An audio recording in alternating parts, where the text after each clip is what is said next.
নম্বরে বলা আছে পি বিন্দুগামী এবং এ বি সরলরেখার সাথে 45 ডিগ্রি কোণ উৎপন্ন করে এরূপ সরলরেখার সমীকরণ নির্ণয় করো।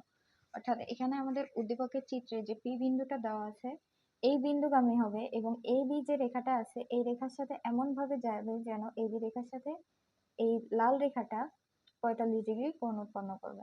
তাহলে ওই যে লাল রেখাটা দিছি এই লাল রেখার সমীকরণটা আমাদের নির্ণয় করতে হবে। আমরা অলরেডি ক হতে কি পাইছি? আমরা ক হতে অলরেডি পাইছি এবি সরলরেখার সমীকরণ। সেটা কত ছিল? 3x + 2y - 7 = 0। আবার আমরা জানি যদি একটা বিন্দু দেওয়া থাকে এবং সেই বিন্দুগামী রেখার সমীকরণ আমরা কিভাবে নির্ণয় করতে পারি? ওই সরলরেখার ঢালের সাহায্যে আমরা ওই রেখার সমীকরণটা নির্ণয় করতে পারি। তো যেহেতু এই কোশ্চেনের জন্য আমাদের দুইটা ঢাল বের করা লাগবে, আমরা চাইলে একটাকে m আর একটাকে m1 রাখতে পারি, আবার চাইলে m1 m2 ও রাখতে পারি। তো আমাদের যেহেতু বেশি সুবিধা হয় m1 m2 দিয়ে m1 m2 ই রাখবো। তাহলে আমরা পি বিন্দুগামী m1 ঢাল বিশিষ্ট সরলরেখার সমীকরণটা পেয়ে গেলাম। সেটা হচ্ছে y - y1 = m1 * x - x1। এখানে আমরা p এর যে মানটা আছে y এর ক্ষেত্রে y এর 1 এর মানটা বসাই দিব এবং x1 এর জায়গায় 1 টা বসাই দিব। তাহলে y এর মানটা কি আছে? এখানে -1 আছে। তাহলে মাইনাসে মাইনাসে +1 ইকুয়াল m এর মান তো জানি না, তাহলে m1 রাখলাম। x - x1 এর মান কি আছে? সেটা হচ্ছে 1। তাহলে এই হচ্ছে আমাদের নির্ণীয় সমীকরণ। এখন আমাদের কি বলা আছে যে এই যে রেখাটা এই রেখাটা কোন রেখার সাথে 45 ডিগ্রি কোণ উৎপন্ন করে? এই বি সরলরেখার সাথে। তাহলে আমরা জানি যদি কোণ দেওয়া থাকে তাহলে সেই ক্ষেত্রে আমরা আরেকটা ঢাল নির্ণয় করতে পারি, বা যদি বিন্দু দেওয়া থাকে তাহলে আমরা সেই ক্ষেত্রেও আরেকটা ঢাল নির্ণয় করতে পারি, তাই না? এখান থেকে আমরা এ বি সরলরেখার ঢালটা কি নির্ণয় করতে পারবো না? পারবো। সেটা হচ্ছে এ বি সরল রেখার ঢাল। এ বি সরলরেখার ঢাল কি হবে? m2। m2 হলে m2 = কি হবে? আমরা আগেই পড়ছি যে x এর সহগ - x এর সহগ বাই y এর সহগ। এটা আমরা নরমালি y = mx + c। এই যে আকৃতিটা এই আকৃতিটা এই সমীকরণটা যদি সলভ করি তাহলে এই যে মানটা পাবো -x এর সহগ বাই y এর সহগ সেম মানই পাবো। এই জন্য চিন্তার কোনো কারণ নেই, এটা দিয়ে আমাদের ইজি হবে করতে, এই জন্য এটাই দিলাম। তাহলে এবি সরলরেখার ক্ষেত্রে -x এর সহগ, তাহলে x এর সহগ কত আছে? এখানে x এর সহগ আছে 3, তার মানে -3 আর y এর সহগ আছে কত? y এর সহগ আছে 2, তাহলে -3/2 হবে আমাদের m2 এর মান। ওকে, তাহলে আবার আমরা কি নির্ণয় করব এখন? এই যে 45 ডিগ্রি কোণ করে যে রেখাটা গেল এই রেখার ক্ষেত্রে যে একটা সমীকরণ আমাদের আছে যে tan θ = ±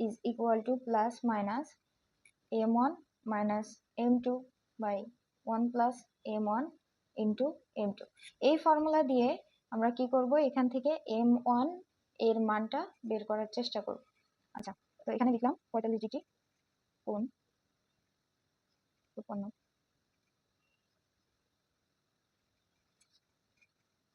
করে সেটা।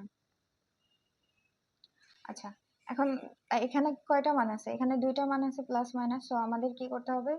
প্লাস মাইনাস উভয় নিয়েই ম্যাথটা সলভ করতে হবে। তাহলে tan θ, থিটার মান কত? 45 ডিগ্রি।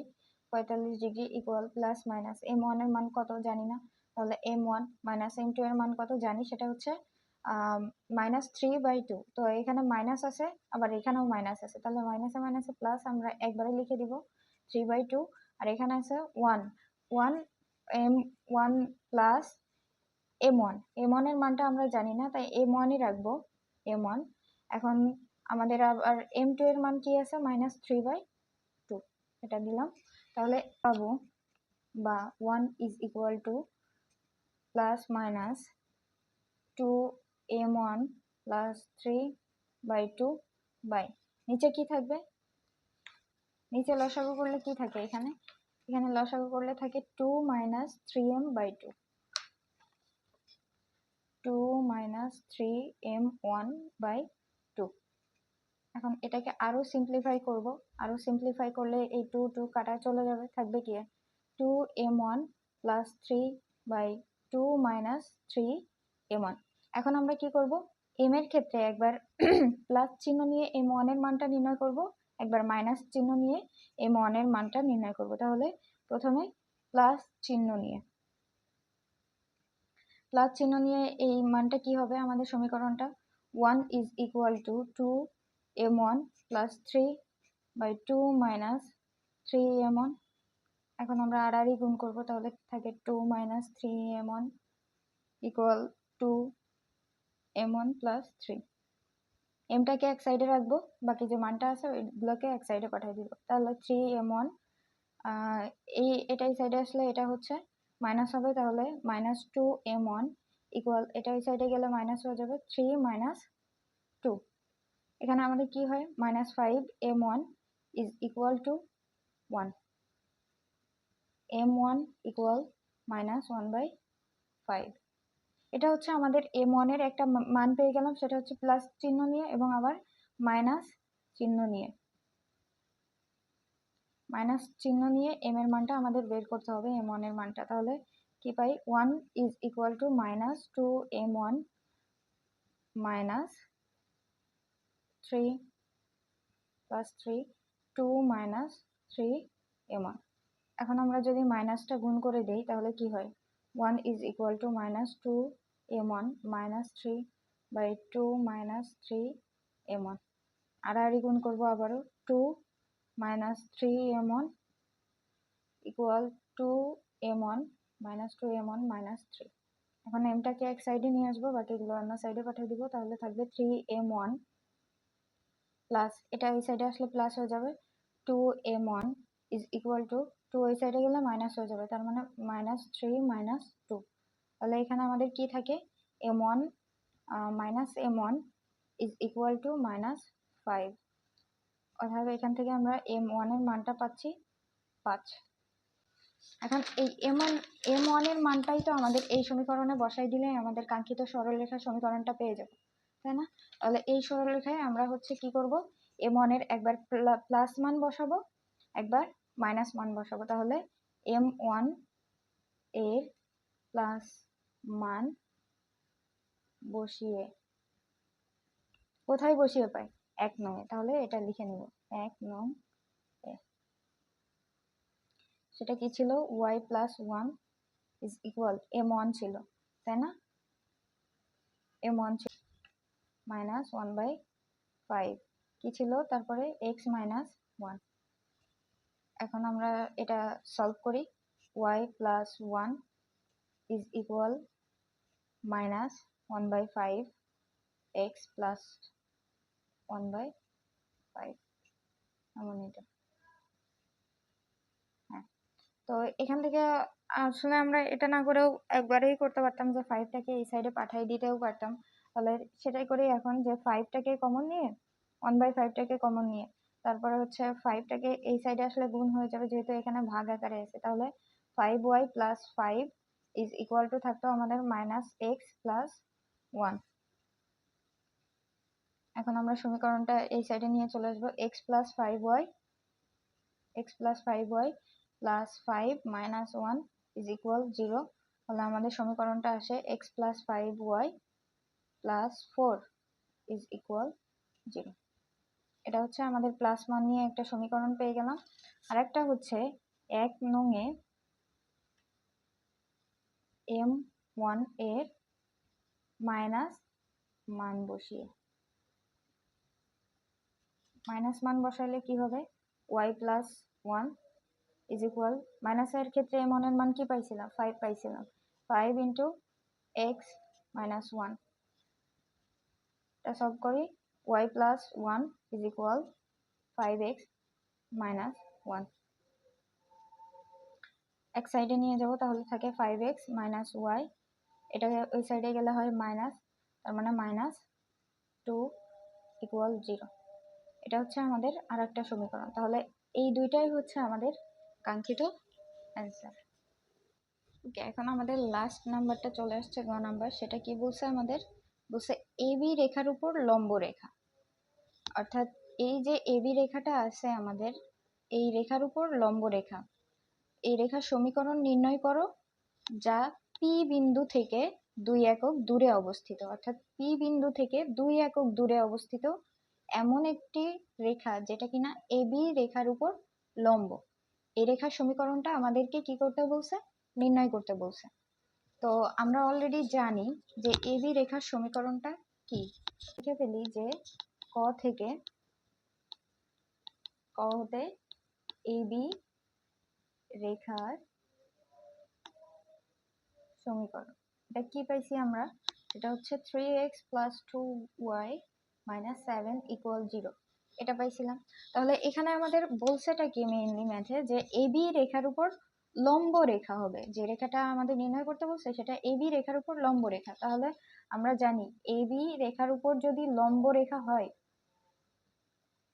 লম্ব রেখা, তাহলে তার সমীকরণ কেমন হয়?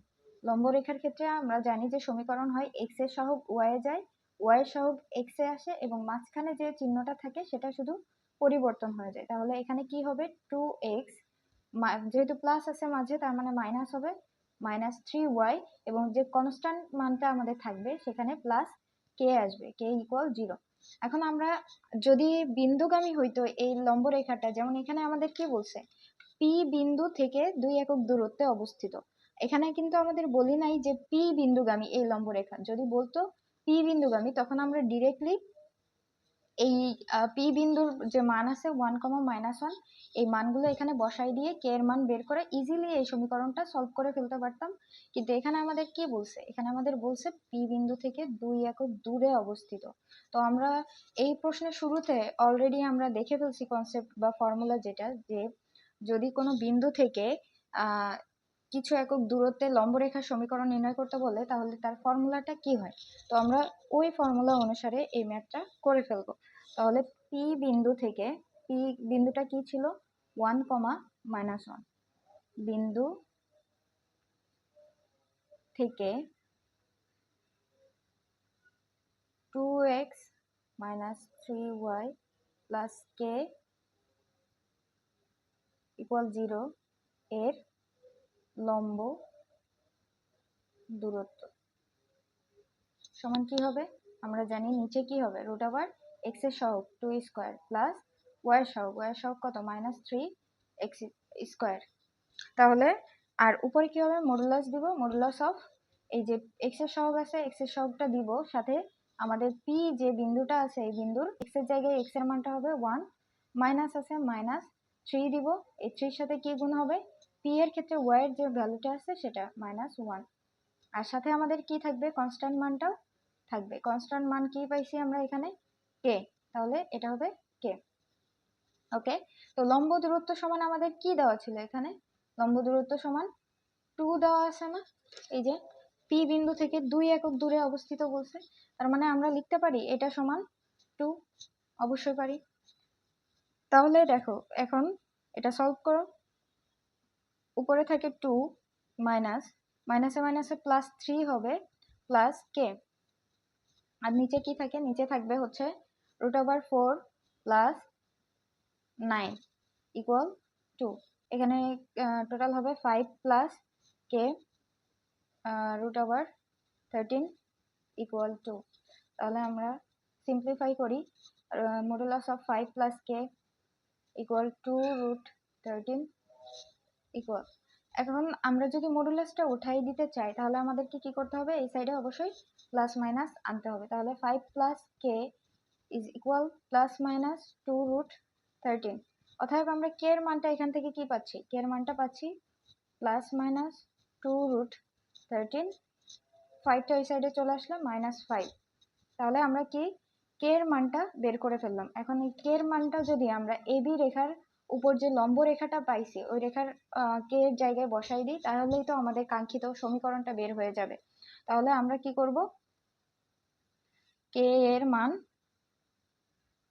মান, এটা আমরা একটা সমীকরণ দিয়ে নিই, যে 1 নম্বর 1 নং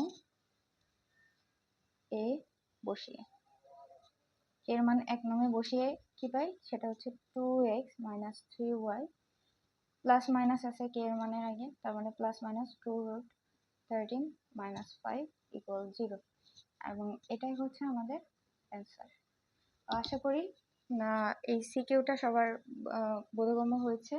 কোথাও যদি কোনো প্রকার সমস্যা হয় প্লিজ কমেন্ট করবা, এবং ভালো লাগলে সাপোর্ট করে সাবস্ক্রাইব করে পাশে থাকবা। আসসালামু আলাইকুম।